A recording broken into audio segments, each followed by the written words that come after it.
Walaupun maksud daripada kitabul haid adalah berbicara tentang kesucian. Babun ayat babun fi bayani jawazi naumil junubi. Bab menjelaskan tentang bolehnya tidurnya orang junub, ya. Orang yang sudah berhubungan suami istri, belum sempat mandi di waktu malam, lalu dia tidur, ya, maka ini secara hukumnya jawaz, hukumnya boleh. Hukum mandi itu apa? Bagi orang yang junub wajib, tapi wajibnya bukan alal fauri, bukan segera, tapi alal tarafi. Boleh ditunda. Kapan datang kewajiban itu? Datang kewajiban itu saat ketika datangnya masuk waktu sholat, ya, datang masuk waktu sholat baru timbul hukum wajib. Dan wajib sangat diwajibkan saat ketika tidak ada lagi waktu untuk melaksanakan ibadah, kecuali sisa mandi dan sisa waktu untuk sholat. Maka ini hukumnya wajib, berdosa betul kalau tidak mandi dulu.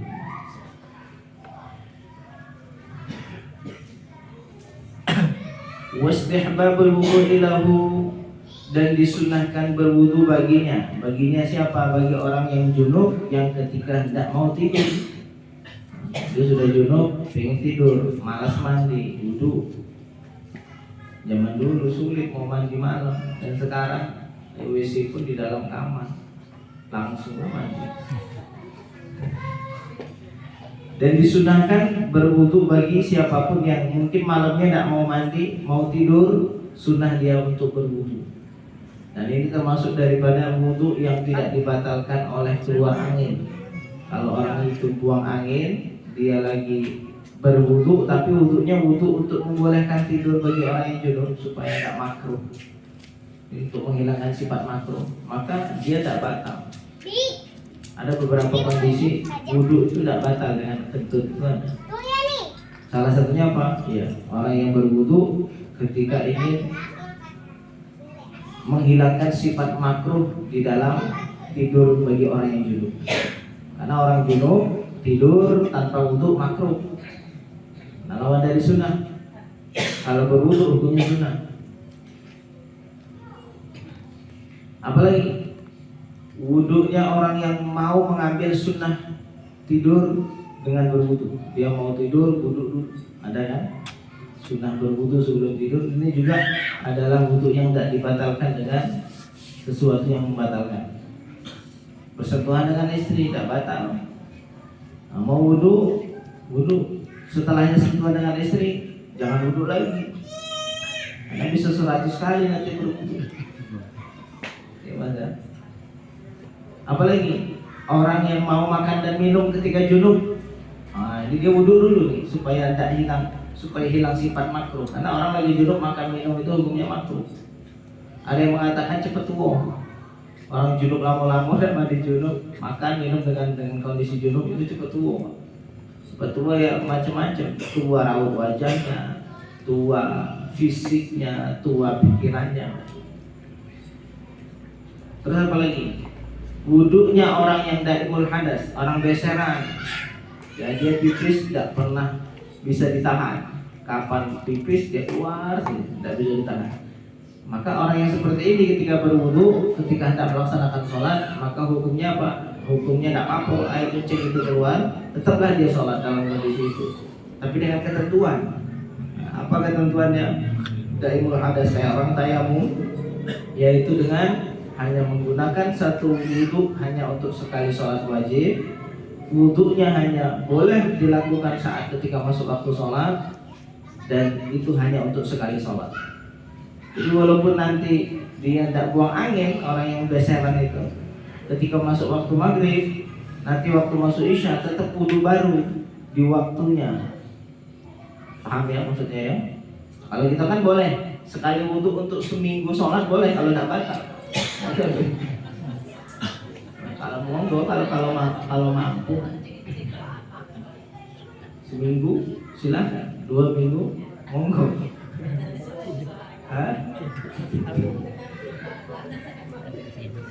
Apa yang sanggup?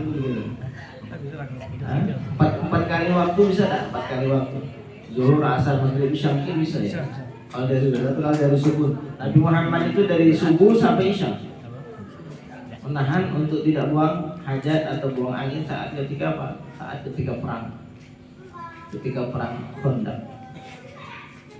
Lagi menggali parit Khandaq. Ya. Jadi daimul hadas bagaimana? Jadi caranya daimul hadas orang yang besaran. Yang pertama, orang yang daimul hadas dia boleh berwudu hanya pada waktunya, ya. Pas waktu sholat baru boleh wudu. Lalu wudunya hanya untuk sekali sholat. Ya, wudunya hanya untuk sekali sholat. Sholat wajib, kalau sholat sunnah boleh banyak. Ya. Terus apa lagi? Wudunya hanya saat ketika masuk waktu sholat. Dan dia wajib menutup tempat kemaluan yang tempat dia keluar hadas tersebut. Jadi istilahnya gini, masuk waktu sholat, istinja, cebok, beresin, pakai pampers. Sudah pakai pampers sholat lah dia pakai dalam kondisi. Salah dalam sholat keluar lah muncul terus air kencing, tidak masalah. Teruslah sholat. Hah? Nah ini hukumnya tidak batal. Hukumnya tidak batal. Ada keringanan bagi orang yang seperti ini. Mudah-mudahan Allah menjauhkan kita dari penyakit besar. Ya. Salah satu dari cara dalam kesehatan apa? Supaya menghindari sifat besar ini, latihan Kegel dalam kesehatan. Jadi kalau pipis itu jangan kencur, tahan gitu. Berapa kali? 3 kali, tahan, 2 kali, tahan. Aku melatih otot itu supaya di masa tua otot itu terbangun. Jangan sampai dol. Jadi latihan Kegel namanya. Juga bagaimana latihannya? Pipis dapat setengah, tahan. Pipiskan dikit lagi, tahan lagi. Dikit lagi, tahan lagi. Itu Kegel namanya. Itu adalah latihan melatih otot supaya sampai masa tua kita tidak beseran. Paham ya? Jangan cor, pengen selesai cepat. Tua lah dong. Selesai. Nah itu.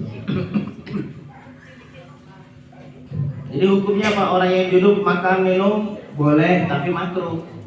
Dampaknya kalau makruh itu mesti ada. Dia lagi junub tidur boleh, makruh. Menghilangkan sifat makruh berwudu. Kenapa? Karena syaitan itu kalau orang tidur dalam kondisi tidur lagi suci pun syaitan bisa mengikat. Apalagi kondisi dia tidur dulu pula. Oh, syaitan sangat begitu menguasai.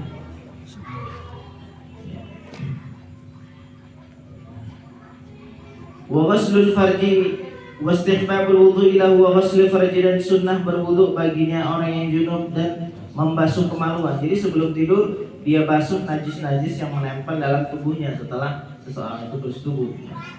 Idza arada an yakula, apabila dia hendak ingin makan, au yashruba atau minum, au yanama atau hendak tidur, au yujami atau ketika hendak dia bersetubuh yang kedua kali.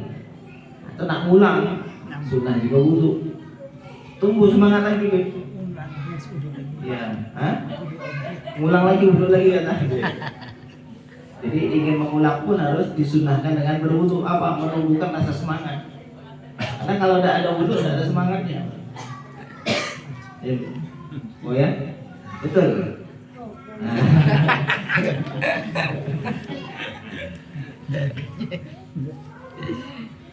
وعنه بقال حدثنا يحيى بن يحيى التميمي ومحمد بن روح قال اخبرنا الليث وقال وحدثنا قتيبة بن سعيد قال حدثنا ليث عن ابن شهاب عن ابي سلمة بن عبد الرحمن عن عائشة ان رسول الله صلى الله عليه وسلم كان اذا اراد ان ينام وهو جنب توضأ وضوءه للصلاة قبل ان ينام.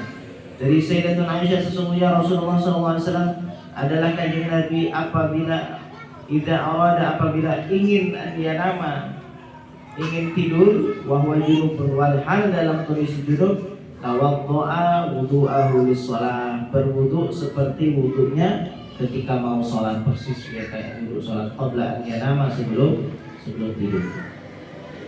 Wa anhu biqal hadatsana Abu Bakr bin Abi Syaibah qala hadatsana Ibnu Ulayya wa Waqi' wa Ghundar an Syu'bah an al-Hakam an Ibrahim an al-Aswad an Aisyah qalat kana Rasulullah sallallahu alaihi wasallam idza kana junuban fa arada an ya'kula aw yanama tawadda'a wudu'ahu lis-shalah. Wa anhu qala hadatsana Muhammad bin Muthanna wa ibn Bashir qala hadatsana Muhammad bin Ja'far وقال وحدثنا عبيد الله بن معاذ قال حدثنا أبي قال حدثنا شعبة بهذا الإسناد قال ابن المثنى في حديثه حدثنا الحكم سمعت إبراهيم يحدث. وعنه به قال وحدثني محمد بن أبي بكر المقدمي وزهير بن حرب قال حدثنا يحيى وهو ابن سعيد عن عبيد الله وقال وحدثنا ابن أبو بكر ابن أبي شيبة وابن نمير ولفظ لهما قال ابن نمير حدثنا أبي وقال أبو بكر حدثنا أبو سامة قال حدثنا عبيد الله عن نافع عن ابن عمر أن عمر قال يا رسول الله صلى الله عليه وسلم أيرقد أحدنا وهو جنوب, apakah boleh kita berbaring tidur dalam kondisi junub? Qala na'am, jawab Nabi, boleh. Idza tawadda'a, apabila berwudu. Ini dalam artian boleh, tidak makruh. Kalau orang itu tidur tanpa wudu boleh juga, tapi makruh. Wa anhu qala hadatsana Muhammad bin Rafi' qala hadatsana Abdul Razzaq an ibn Jurayj qala akhbarana Nafi' an ibn Umar anna Umar istafta an-nabiy sallallahu alaihi wasallam faqala hal yanamu ahaduna wa junub qala na'am liyatawadda thumma liyanam hatta yaghtasila idza syaa.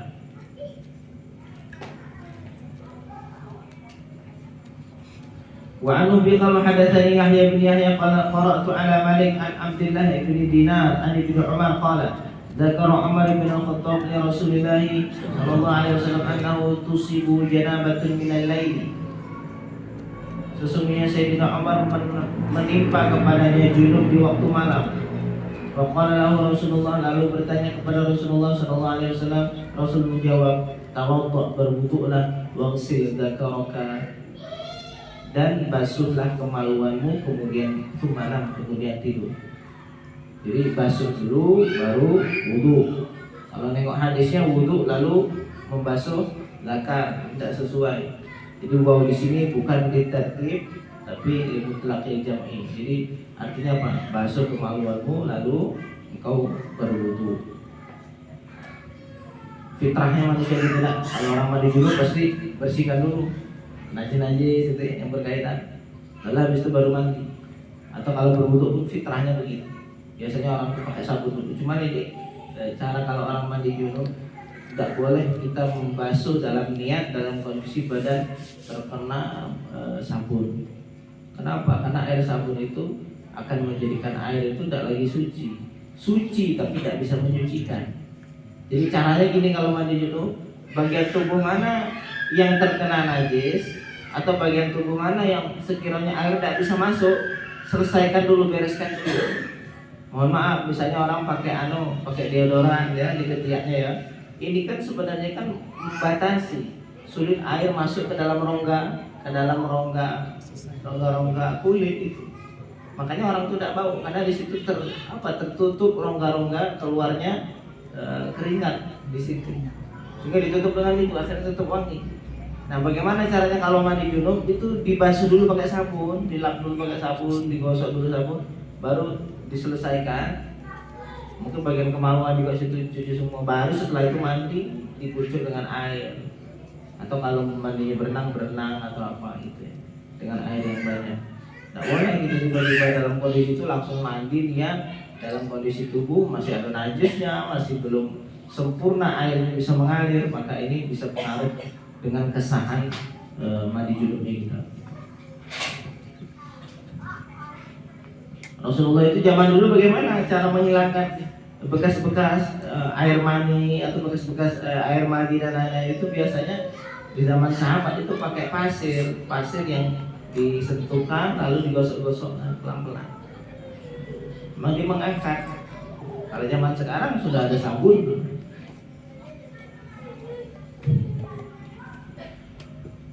Wa anhu qala hadatsana Qutaibah bin Sa'id qala hadatsana Laitun an Muawiyah bin Shalih an Abdullah bin Abi Qais qala sa'altu Aisyah an witri Rasulillah sallallahu alaihi wasallam fadzakara al-hadits qultu kaifa kana yasna'u fil janabah. Bagaimanakah yang Rasul lakukan dalam saat ketika junub? Akan yaghtasilu qabla an yanam. Apakah Kanjeng Nabi itu mandi sebelum tidur? am yanamu qabla an yaghtasil, atau tidur sebelum mandi. Qalat Sayyidatul Aisyah menjawab, kullu dzalika qad kana yaf'al. Semuanya Nabi lakukan. Nabi pernah belum mandi tidur, Nabi juga pernah mandi dulu baru tidur. Pernah semua dilakukan oleh Kanjeng Nabi sallallahu alaihi wasallam. Rubbama ghtasala fanama, terkadang Kanjeng Nabi mandi lalu tidur. Wa rubbama tawaddaa fanama, barangkali terkadang Kanjeng Nabi wudu dulu baru tidur. Qultu alhamdulillahilladzi ja'ala fil amri sa'ah. Segala puji bagi Allah yang telah menjadikan urusan perkara hukum ini mudah. Jadi kemudahan ini adalah suatu nikmat. Wa anhu qala hadatsani Zuhair bin Harb qala hadatsana Abdurrahman bin Mahdi wa qala hadatsani Harun bin Sa'id al-Aini qala hadatsana Ibnu Wahab jami'an an Muawiyah bin Shalih bi hadzal isnad mithlah. Wa anhu bi qala hadatsana Abu Bakr bin Abi Syaibah qala hadatsana Hafs bin Ghiyath wa qala hadatsana Abu Quraib qala akhbarana Ibnu Abi Zaidah wa qala hadatsana Amr bin Naqid wa Ibnu Numair qala hadatsana Marwan bin Muawiyah al-Fazari kulluhum an Asim an Abi Mutawakkil an Abi Sa'id al-Khudri qala Rasulullah sallallahu alaihi wasallam, idza ata ahadukum ahlahu, apabila kalian mendatangi istri. Jadi dalam bahasa Arab ahlun itu adalah istri. Idza ata ahadukum ahlahu, apabila salah satu dari kalian mendatangi istrinya, tsumma arada an ya'uda, kemudian ingin mengulang apa? Bersetubuhnya yang ulang. Nabi ngajarin sampai segitunya. Kalau mau ulang, falyatawadda, maka hendaklah berwudu. Ya, semangatnya tumbuh baru. Ya, semangatnya tumbuh baru. Zada Abu Bakr fi hadithihi bainahuma wudu'an wa qala thumma arada an yu'awina. Wa anhu biqala hadatsana Al-Hasan bin Ahmad bin Abi Syu'aib Al-Harrani qala hadatsana Miskin ya'ni Ibnu Bukair Al-Hadza an Syu'bah an Hisham bin Zaid an Anas anna Nabiy sallallahu alaihi wasallam kana yatufu ala nisa'ihi bi ghuslin wahid. Masyaallah. Dari Sayyidina Anas bin Malik, sesungguhnya Nabi Muhammad sallallahu alaihi wasallam mengelilingi istri-istrinya di satu malam dengan sekali mandi. Sholat istrinya 9 dikelilingi semalam selesai. Hanya Nabi sallallahu alaihi wasallam. Ini menunjukkan sisi kesempurnaan. Oleh sisi kok banyak habis-habis. Nabi beda. Jadi kekuatan Nabi, ini bukan Nabi Muhammad. Kekuatan Nabi itu 40 kali lipat fukulah. Kekuatan kejantanan Nabi yang biasa itu 40 kali. 40 kali lipat dari laki-laki biasa. Ya mungkin laki-laki biasa di zaman Nabi, kalau mungkin laki-laki kayak akhir zaman tidak tahu. Ini serius kan 80 kali bagi. Nah, Nabi Muhammad dibandingkan dengan Nabi yang lain itu 40 kali lipat tingkat fuhulah, kejantanan, kekuatan dan syahwat. Jadi kalau kita ngomong bahwa jumlah istri Nabi ini paling sedikit 9 dibandingkan istri-istri Nabi yang lain, dengan ujian yang Allah berikan, apa itu? Tingkat kejantanan syahwat yang sangat tinggi. Tengok bagaimana Nabi Muhammad sangat effah terjaganya Nabi, tidak pernah tersentuh zina. Dengan kondisi zaman dulu, zaman jahiliyah yang tidak tahu hukum haram, tapi Nabi terjaga itu. Dengan Nabi Yusuf, kegantengan Nabi Yusuf, dengan tingkat fuhulah yang tinggi, Nabi bisa menjaga diri. Nabi Yusuf istilahnya gitu, dia orang yang ganteng, nak sama siapa pun mau, orangnya mau. Nabi Yusuf itu sama semua semuanya mau, tapi terjaga. Nabi Muhammad ini dalam Sahih Bukhari, Nabi Ibrahim, Nabi Sulaiman alaihissalam punya istri 700 lalu berniat untuk mensetubuhi istrinya dalam satu malam. Selesai, hamil semua. Ya salah. Ya salah. Dalam Sahih Bukhari ya, dalam Sahih Bukhari. Paham. Hah? Kalau yang tidak paham.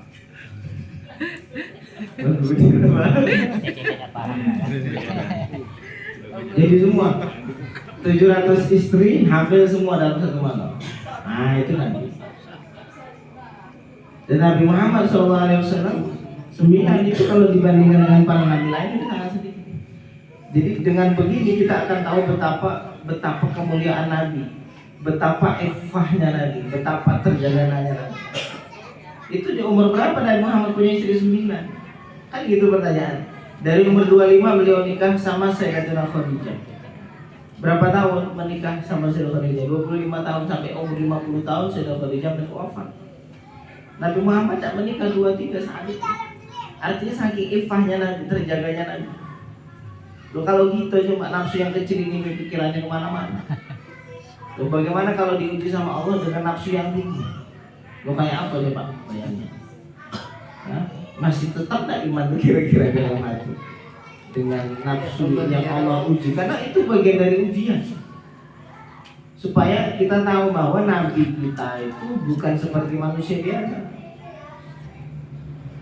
ya, dengan ujian sekuat itu, pukulan, kejantanan dan nafsu, tapi ya kedekatan kecintaan kepada Allah Subhanahu wa taala yang menjaganya. Ya. An Anas anna Nabi sallallahu alaihi wasallam kana yatufu ala nisaihi bi ghuslin wahid. Sesungguhnya Nabi Muhammad sallallahu alaihi wasallam tawaf mengelilingi istri-istrinya dengan sekali mandi. Maksudnya apa dengan sekali mandi? Menyelesaikan itu di satu malam. Nah, beda, Nabi itu beda. Loh, Nabi nikah juga ya. Jadi ada orang yang mempermasalahkan, istri Nabi kok bersentuh bulu, memang kenapa? Manusia ya. Karena orang-orang Yahudi itu berpikir gini, sesosok Rasul itu harus perfect. Perfect dalam artian apa? Tidak sama kayak manusia biasa. Dalam artian gini, yang mungkin tercipta dari api, yang tercipta dari apa? Dari cahaya. Kalau jalan tidak perlu nyentuh tanah, tidak boleh bergurau. Harus sosok perfect yang kayak dibayangkan orang Yahudi. Makanya mereka mengatakan ma balur Rasul ya'kulu ta'am wa yamshi fil aswaq. Kenapa Rasul itu kok makan dan berjalan ke pasar? Jadi sosok Rasul itu harus kayak mana ya? Dia kayak sosok malaikat gitu. Nah, dalam bayangan Yahudi di zaman Nabi itu mempermasalahkan itu. Sehingga ada orang Yahudi ketika melihat Nabi Muhammad SAW lagi makan bersama hamba sahaya, tiba-tiba ada orang mengatakan, ini Rasul kok makan kok bareng hamba. Apa kata Nabi? Ana abdun akulu kama ya'kul. Saya ini juga hamba, saya makan seperti hamba lain makan. Nabi itu bergurau, bersenda gurau, bercanda seperti yang lain bercanda. Supaya apa? Supaya kita bisa meniru. Jadi tidak ada alasan itu kan Nabi tercipta dari cahaya, kita tidak bisa niru. Tidak ada alasan. Kalau kita sama-sama tercipta dari tanah, kemungkinan untuk meniru bisa. Karena memang Nabi dijadikan sebagai kedua, sebagai panutan kita kan. Dari sisi apa kita? Ini ada panutan Nabi Muhammad, panutannya. Nabi Muhammad bisa sedih, bagaimana saat kita sedih seperti apa? Nabi Muhammad tertawa, bagaimana Nabi Muhammad tertawa? Itu kan supaya bisa meniru. Kalau utusan itu malaikat, bingung kita. Ya, bingung bagaimana cara penerapannya itu. Nak niru ibadahnya malaikat, ya wajar, memang malaikat tidak butuh tidur. Wah, gimana caranya? Sedangkan kita setiap saat lelah, setiap saat kita lemah. Jadi ya memang di dalam kitab tauhid sifat yang jais bagi Rasul adalah al-a'radul basyariyah, sifat-sifat kemanusiaan allati la tuaddi ila naqsin, yang tidak membawa kepada kekurangan fi maratibihil aliyah, dalam derajat mereka yang tertinggi. Jadi para nabi itu punya sifat basyariyah seperti basyariyah biasa, tapi sifat itu tidak membawa kepada kekurangan. Nabi Muhammad menikah, tapi jangan menikah itu tidak menurunkan derajat kenabian, justru menaikkan derajat kenabian. Nabi Muhammad sakit, dia bisa sakit. Manusia bisa sakit. Nabi Muhammad sedih. Nabi Muhammad menangis. Ketika putranya Ibrahim meninggal, Nabi Muhammad menangis. Lalu ditanya, apakah kau tidak ridho ya Rasul? Sahabat mengira tangisan itu bentuk tidak ridho ketetapan Tuhan. Kata Nabi, innaha rahmah. Ini bukan tangisan bentuk tidak ridho, tapi tangisan rasa kasih sayang. Seperti halnya kalau ada seorang anak yang dipondokkan orang tuanya nangis saat berpisah. Apakah tangisan itu artinya ketidakridhoan? Tidak senang anaknya mondok, kan tidak? Itu tidak. Sama ketika orang ada yang meninggal, keluarganya menangis, ya menangis lah. Manusiawi.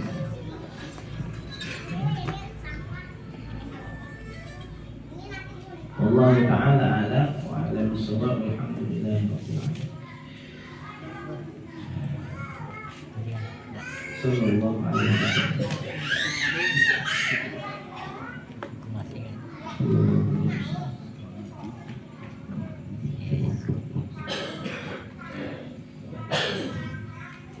Bismillahirrahmanirrahim. Wassalatu wassalamu ala Rasulillah sayyidina wa maulana Muhammad ibn Abdillah wa ala alihi wa sahbihi wa man wala wa man tabi'ahum ila yaumil qiyamah. Amma ba'du. Qala al-musannif rahimahullah ta'ala min kitab al-khasa'is al-ummatil Muhammadiyah li Abi Sayyid Muhammad Alawi al-Maliki rahimahullah ta'ala.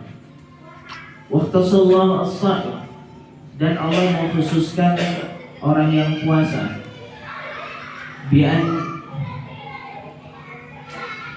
ja'ala lahu fi shawmihi as-sihhata wash-shifaa min katsirin minal amrad. Kekhususan bagi puasa adalah Allah menjadikan bagi orang yang puasa kesehatan dan penyembuhan min katsirin minal amrad, dari banyak penyakit. Puasa itu Allah jadikan kekhususan ya, untuk kesehatan dan kesembuhan dari penyakit. Fa fil hadithi, maka pada satu hadis, sumu tasihhu, puasalah niscaya kalian akan sehat. Ya, di zaman dulu orang belum berpikir tentang begini. Jadi kita jangan membayangkan iyalah memang saya tahu juga. Misalnya kita mikir kan, memang kita tahu kalau puasa itu bikin sehat. Ya kan setelah 14 abad gitu. Tidak. Kalau zaman dulu apa terpikir puasa itu bisa membawa dampak kesehatan zaman dulu? Kan gitu. Kita mikirnya bagaimana umat terdahulu. Wa akhrajal Baihaqi an Ali karramallahu wajhahu qala, Imam Baihaqi mengeluarkan dari Sayyidina Ali karramallahu wajhahu qala sallallahu alaihi wasallam, Rasulullah sallallahu alaihi wasallam bersabda, innallaha auha ila nabiyyin min nabiyyin bani Israil, sesungguhnya Allah memberikan wahyu kepada nabi dari Bani Israel. Saking banyaknya nabi yang diutus kepada Bani Israel, paling banyak. Yang paling dahsyat itu adalah saat ketika dalam kurun waktu 300 tahun sudah diutus 400 nabi kepada Bani Israel, semuanya dibunuhnya. Banyak. Alhamdulillah umat ini umat yang dirahmati. Sikok nabi cukup sampai kiamat. Umat ini sikok nabi cukup sampai kiamat. An akhbir qaumaka annahu laisa 'abdun yasumu yawman ibtigha'a wajhi, beritahukanlah kepada kaummu. Allah yang berfirman kepada Nabi Bani Israel, beritahukan kepada kaummu, sesungguhnya tiadalah bagi orang yang berpuasa di satu hari mengharapkan ridhoku illa ashahtu lahu jismah, kecuali aku sehatkan badannya, wa a'dhamtu lahu ajrah, dan aku besarkan pahala baginya. Jadi Allah yang menjanjikan apa? Bahwa orang yang puasa Allah berikan kesehatan dan orang itu akan diagungkan pahalanya.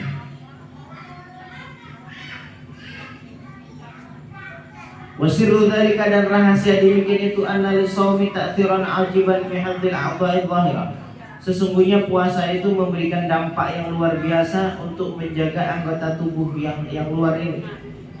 Wa qawiyal jawarihul batinah, dan juga anggota batin juga menjadi kuat.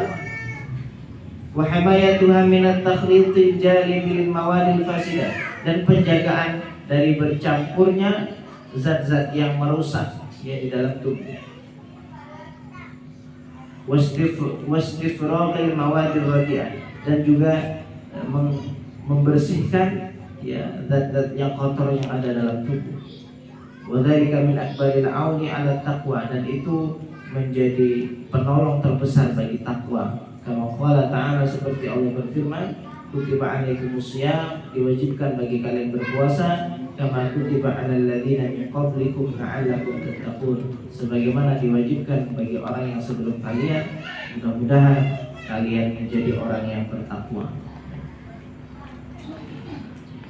Waqtasallahu as-shaim bi ib'adi wajhihi 'anil nar, dan Allah mengkhususkan untuk orang yang puasa dengan menjauhkan wajahnya dari api neraka.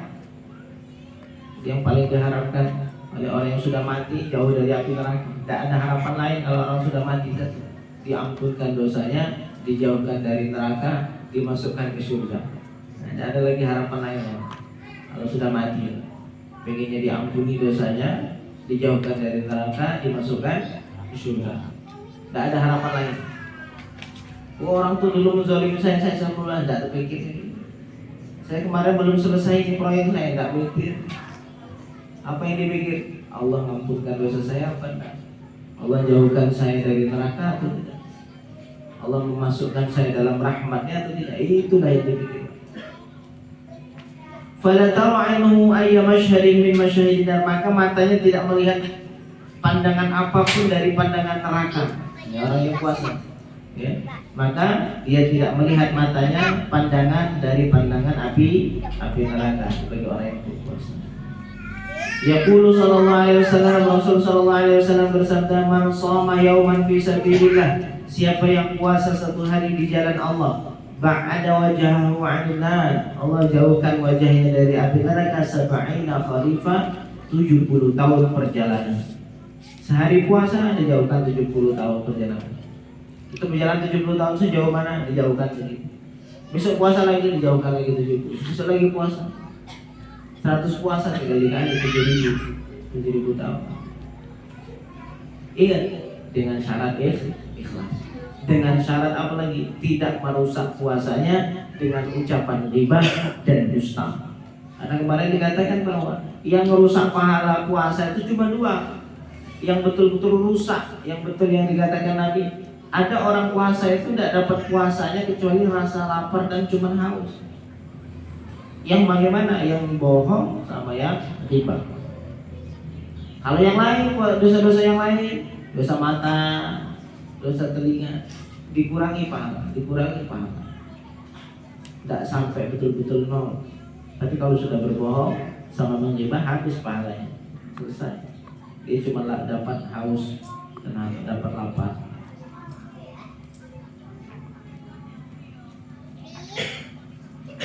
Wa fi riwayatin Nasa'i an Uqbah bin Amir ba'ada Allah minhu jahannam masirata mi'ata 'am. Dalam riwayat Nasa'i dari Uqbah bin Amir, Allah menjauhkan darinya neraka jahanam perjalanan 100 tahun. Wa bima ikhtasallahu subhanahu wa ta'ala bihi shaim, dan termasuk kekhususan yang Allah berikan kepada orang yang puasa, ma warada fil Qur'ani min fadailihim allati qala katsirun minal ulama fi katsirin minha innal murada biha as-shaimun, yang telah datang dalam Al-Quran dari kemuliaan-kemuliaan orang yang berpuasa. Yang banyak ulama berkata sesungguhnya yang dimaksud dengannya adalah orang-orang yang berpuasa. Minha qauluhu ta'ala as-sa'ihun fusira bis-sha'imin. As-sa'ihun tafsirnya adalah sha'imin, orang yang puasa. Li'annahum sahu ila Allah azza wa jalla, karena mereka berjalan menuju Allah subhanahu wa ta'ala. Ay wasalu ilaihi, mereka sampai kepada Allah bisa bagi khurujihim min ma'lufatihim wa muqasatihim, dengan sebab mereka keluar kepada Allah dari kebiasaan dan kemudahan mereka. Puasa mengeluarkan orang dari kebiasaan. Biasanya orang pengennya makan, pengennya ini. Dengan puasa ditahan. Dengan puasa menahan dirinya dari rasa lapar dan haus. Maka mereka sampai kepada Allah dengan sebab puasa. Wa minha qauluhu, dan termasuk dari kekhususan puasa, innama yuwaffas sabiruna ajrahum bighairi hisab. Sesungguhnya orang-orang yang sabar akan diganjar sama Allah pahalanya tanpa perhitungan. Kalau kita ngomong 100 masih ada angkanya. Sama kayak orang, mau enggak kita masuk surga itu 1 juta tahun, mau enggak? Mau. Masuk surga 1 juta tahun mau? Enggak mau, habis 1 juta kemana? Tidak. Sehingga janjinya dalam surga adalah kekal. Maka inilah yang paling nikmat. Pahala-pahala masih ada hitungan, masih sedikit. Ngomong berbicara tentang sabar, dia bagi bisa tidak pakai hitungan. Memang sabar ini masya Allah berat. Sehingga kalau dibalas tidak pakai hitung-hitungan lagi. Artinya tidak pakai hitungan apa? Ya sudah, artinya tidak pakai hitungan. Kalau istilah uang apa? Seperti tisu, diambil ada lagi, diambil ada lagi. Kalau masih pakai hitungan masih habis. Qila as-sabiruna humus shaimun. Ada yang mengatakan, ulama ada yang mengatakan, yang dimaksud as-sabirun, orang yang sabar apa? Mereka adalah orang yang puasa. Li'anna sabra ismun min asma'is shaumi. Karena sabar itu satu nama dari nama puasa. Yang baru tahu, ternyata sabar itu bagian dari nama puasa. Itu sabar. Kenapa bagian dari makna puasa itu adalah sabar? Karena sabar itu orang yang puasa mesti kaitannya dengan kesabaran. Sabar tidak makan, sabar tidak minum, sabar menahan rasa lapar, sabar menahan rasa haus, sabar untuk tidak ngomong yang tidak manfaat dalam puasa.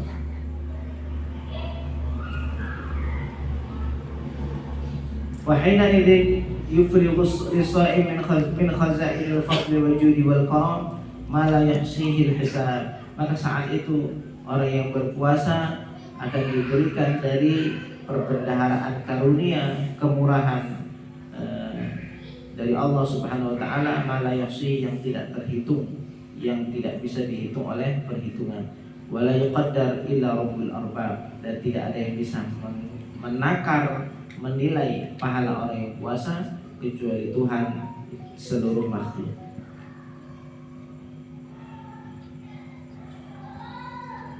Wa minha qauluhu ta'ala, dan termasuk keutamaan orang yang puasa qauluhu ta'ala, firman-Nya Allah Subhanahu wa taala, fala ta'lamu nafsum ma ukhfiya lahum min qurrati a'yunin jazaa'an bima kanu ya'malun. Maka jiwa ini tidak akan tahu apa yang telah disembunyikan mereka dari yang menyenangkan sebagai balasan apa yang mereka lakukan. Kita tidak ada yang tahu, Pak, nanti di surga itu kayak apa indahnya. Sekuat kita membayangkan keindahan surga, tidak telap untuk bisa mencapai hakikat indahnya surga. Kalau kita ngomong alam nyata, ya ini yang nampak ini bisa terbatas. Yang kita lihat bisa terbatas. Tapi kalau sudah ngomong alam khayal, atau alam khayal itu ada. Alam khayal adalah alam yang kita bisa berpikir apapun dan menghayal apapun. Bisa alam khayal. Tapi seseorang menghayal surga tidak bisa. Menghayal surga bisa, tapi dia tidak bisa menggambarkan hakikat surga yang sebenarnya. Sekuat kita gambarnya. Coba bayangin betul-betul keindahan surga, lebih indah dari itu. Bayanginlah tentang apa itu kenikmatan yang ada dalam benak pikir kita. Nikmat itu begini, punya istana yang khodimnya ada 1 juta orang, bidadarinya ada sekian, tukang masaknya ada sekian, tamannya sekian ribu hektar, ya semua jenis tumbuh-tumbuhan. Anda bayangin surga lebih indah dari bayangan kita. Alam khayal pun tidak bisa mewakili dari keindahan surga yang sebenarnya. Makanya di sini dikatakan kekhususan yang Allah berikan kepada orang yang puasa. Allah siapkan sesuatu yang tidak diketahui oleh jiwa kita. Mata tidak tahu, telinga tidak pernah dengar, diri tidak pernah merasakan tentang balasan yang telah Allah siapkan. Qila amaluhum alladhi juzu alaihi bima la 'ainun ra'at wa la udhunun sami'at wa la khatara 'ala qalbil bashar was-sha'id. Ada yang mengatakan amaliyah yang mereka itu diganjar dengan sesuatu yang tidak bisa dilihat oleh mata dan tidak didengar telinga dan tidak terlintas di pikiran adalah puasa. Ganjaran ini adalah ganjaran untuk orang yang puasa. Allahumma ja'alna min ahli shaum. Allah jadikan kita semua ahli shaum. Amin amin ya rabbal alamin. Minimal tidak tinggalkan puasa Ramadan. Ya. Puasa sebulan 3 kali. Yang paling baik puasa apa? Puasa Nabi Daud. Satu hari puasa, satu hari. Kalau puasa dahar boleh tak? Boleh. Boleh puasa dahar. Makan. Puasa Dahar dahar. boleh, kalau puasa Jawa nggak boleh. Hah? Puasa dahar nggak boleh kalau puasa Jawa. Puasa dahar nggak boleh kalau puasa Jawa. Jawa itu dahar. Dahar kan makan tuh. Oh, ada. Sejawa. Jawa nggak boleh. Kalau lagi puasa nggak boleh dahar, karena dahar itu makan. Iya. Jadi dahar itu istilah apa? Daharun itu zaman, tahunan. Jadi kalau dikatakan puasa dahar, artinya puasa yang menggenapi setahun kecuali hari tasyrik. Hukumnya apa? Nabi tidak menganjurkan itu, akan tetapi kalau ada yang melakukan tetap boleh dengan ketentuan. Kenapa? Karena Sayyidatuna Aisyah saat ketika Nabi hidup beliau tidak puasa dahar, tapi ketika meninggal kanjeng Nabi langsung puasa dahar. Abu Hurairah itu puasa dahar, tapi setelah meninggalnya Nabi tidak punya kewajiban lain, tidak punya kewajiban lain. Kalau kita ini semua ada yang pengen dahar, silakan. Jika seandainya puasa dahar itu tidak mengganggu dalam menjalankan kewajiban pokok utama yang Allah berikan kepada kita. Seorang laki-laki yang harus mencari nafkah, sangguplah dengan cari nafkah dengan dia puasa setiap hari kecuali hari tasyrik. Oh, enggak ganggu, silahkan. Oh, ganggu, jangan. Kenapa? Karena bagaimanapun dahar adalah sunnah. Mencari nafkah hukumnya wajib. Seorang istri yang puasa dahar, suaminya siang-siang minta, misalnya. Hukumnya apa? Harus didahulukan. Nah itu. Jadi dahar itu dibolehkan bagi orang yang punya ketentuan. Misal dia sudah janda, tidak punya lagi anak, tidak punya tanggungan, ingin puasa setiap hari, silakan. Seperti itu yang dilakukan oleh Sayyidatuna Aisyah setelah sepeninggalan Nabi Muhammad. Ahli puasa betul Sayyidatuna Aisyah. Ketika beliau hidup, Sayyidatuna Aisyah jangankan puasa sunnah, puasa qadha Ramadan pun ditunda sampai bulan Sya'ban. Sayyidatuna Aisyah tidak mau mengqadha puasa Ramadan yang ditinggalkan, misalnya haidnya 1 minggu, misalnya 7 hari. Itu qadhanya itu bulan Sya'ban nanti. Kenapa? Ya karena ini adalah kewajiban yang tidak dilaksanakan. Boleh tarakhi, boleh ditunda. Kenapa? Kewajiban menuruti keinginan suami perkara itu hukumnya wajib. Itu kalau orang yang tahu betul hukum agama, ya seorang istri tahu kan. Jadi sampai Nabi itu mengatakan ini, kalau seandainya ada orang yang layak untuk disujud, seandainya ada seseorang yang layak untuk disujudkan, kalau seandainya boleh dalam syariat Nabi Muhammad seseorang sujud kepada orang lain, maka aku akan perintahkan istri sujud kepada suami. Li'a'idhami qadriha, karena betapa agung kedudukan suami bagi istri. Tapi ujiannya berat. Seumur. Biasanya suami istri kan tidak beda jauh. Beda kalau orang tua sama anak kan jauh nih umurnya. Suami istri seumur, sering bercanda bareng, akhirnya kedekatan ini yang menjadikan istri itu terkadang lupa diri tentang kedudukannya sebagai istri. Padahal istri itu tidak akan masuk surga kalau suaminya tidak ridho, demi Allah. Maksudnya tidak ridho apa? Maksudnya itu hatinya itu tidak ridho. Nah itu tengok bagaimana istri-istrinya Nabi SAW begitu. Tapi banyak juga suami-suami yang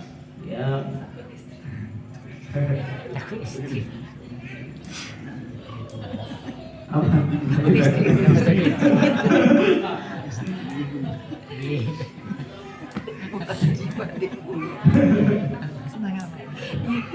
Senang apa jadi? Aji senyum. Dari istri. Dari nambung. Dari nambung. Dari nambung. Nggak boleh nambung. Nggak boleh nambung. Cerai.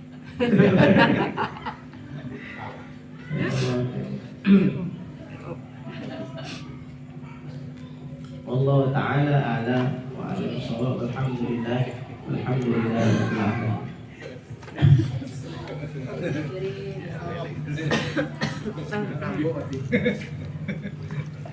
Senang. Allah A'udzubillahi minasyaitonir rajim. Bismillahirrahmanirrahim.